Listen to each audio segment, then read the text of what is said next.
Good morning, everybody.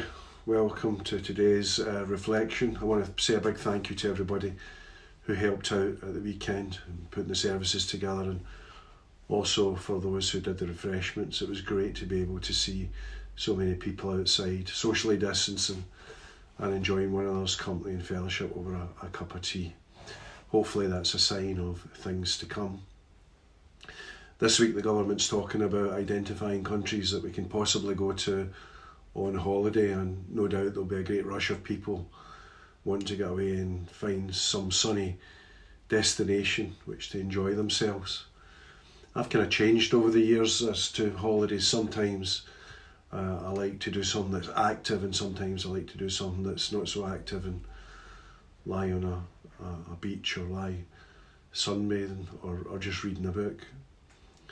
Sometimes in the past when I've done that, I'm sure you've probably had a similar experience where you're doing that, where you're maybe reading a book and you become aware maybe of some ants on the ground. And often in the past I've stopped reading and I've started watching the activity of the ants below my sunbed. And then sometimes what I've done is I've taken a bit of a crisp and I've put a crisp down, and I've lay there for quite a long time just watching these ants working together, moving together, coming across this crisp that they've found, and then looking at them as they motivate other helpers to come and help them, and they carry it off and take it down a very, very small hole. And there are times where it's made me think, I wonder how many times God provides for us and we don't even know it. We're kind of going about our business when all of a sudden God's provision just happens. It made me realise just how big God really is. These ants had no idea where this was coming from. They had no idea that I was there, at least as far as I know they didn't.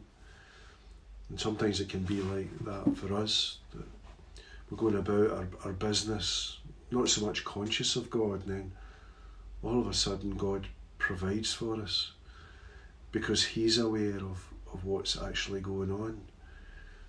And that's incredible to think that there are millions and billions of people in the world, and yet God knows everything that's going on and knows each one of us personally and individually. And how mad is that God can be involved in our individual lives.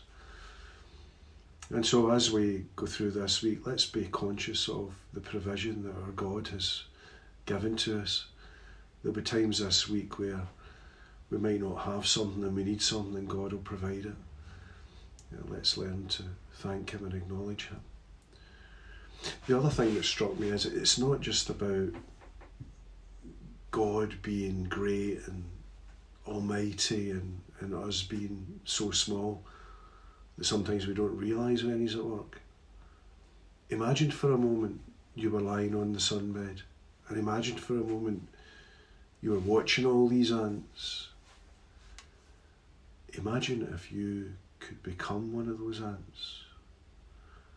So going from this great, huge, gigantic figure to actually becoming an ant. Now there's a thought. The Word became flesh and dwelt among us. Experience life as an ant. Experience life as a human. And therefore, not only does He understand what it's like to be God, He understands what it's like to be human. And so as we go about our life this week, there's no experience that we'll go through whereby He doesn't understand. There is no doubt He is far greater than we can imagine, far greater than we can think about. And we worship Him today for who He is. This week Mark is going to start a new series in Acts, so we're going to be looking at Acts and building up to Pentecost, so we hope that you'll join us again, online or in person. Until then, have a really good week.